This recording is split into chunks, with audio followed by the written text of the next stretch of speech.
Notre métier, on l'a souvent appelé par un pas beau mot qui est exploitant. Alors, il y en a qui disent on est exploitant de cinéma, nous on dit plutôt qu'on est gestionnaire. On s'occupe du cinéma La Turbine, du cinéma Le Rabelais aussi sur Annecy.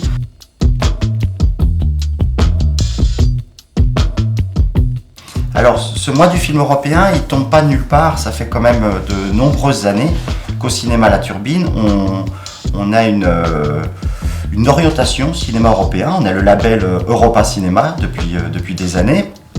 Et on a une histoire aussi avec l'Europe centrale, avec la Slovaquie. Il y a des jumelages sur Cangevrier qui sont avec la Slovaquie. Donc pour faire évoluer cet événement qui était les rencontres du film slovaque et d'Europe centrale, aux couleurs aussi de la nouvelle commune qui est Annecy, une commune qui est de 130 000 habitants, qui est jumelée avec 7 pays européens. On a eu la naturelle idée, mais c'était l'accompagnement de toute une histoire, d'ouvrir l'Europe centrale, d'enlever le central à l'Europe et de faire un événement complètement européen.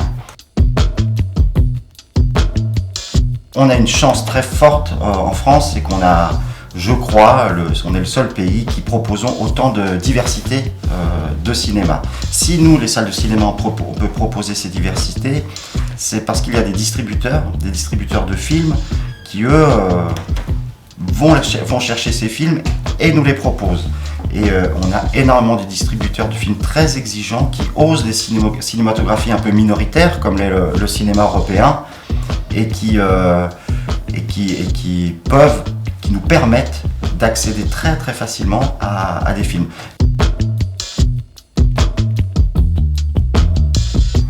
Ça serait une bonne chose. C'est pas l'envie initiale de ce festival, puisqu'il est imaginé depuis déjà 3 ou 4 ans.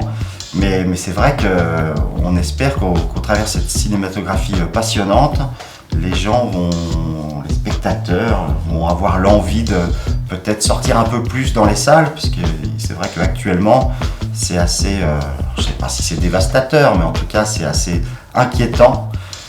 On est à peu près au national, on est entre moins 30 et moins 40% sur le début d'année. Et c'est vrai qu'on espère, avec cette proposition, faire revenir les gens en salle, mais aussi les faire aimer, rêver, les faire réagir, avoir des émotions autour de films qui sont passionnants. Ce qui est passionnant dans le cinéma européen, c'est que ce sont nos voisins, ce sont nos frères, des fois ça se passe à une demi-heure d'avion ou 2 heures en voiture, et pourtant on découvre énormément de différences qui sont passionnantes. Donc de regarder cette proximité, si on prend l'Italie, si on prend la Grèce, si on prend la Finlande, la Suède, voire même des endroits très douloureux en ce moment comme l'Ukraine, la Biélorussie et évidemment, on découvre que près de chez nous, il y a un monde qui vit, il y a un monde qu'on ne connaît pas. Les films européens, paradoxalement, c'est pas parce qu'ils sont prêts qu'ils sont vus. C'est les films les plus durs à proposer tout au long de l'année. Les gens vont plus facilement voir du cinéma asiatique, du cinéma d'Amérique du Sud, d'Amérique du Nord évidemment, voire même africain, plutôt qu'un film suédois, finlandais, encore plus roumain. Alors, la Roumanie avec des auteurs et des films somptueux, on pourrait faire les rencontres du film roumain, c'est sans problème, il y a tout ce qu'il faut chaque année en termes de qualité et de nombre de propositions.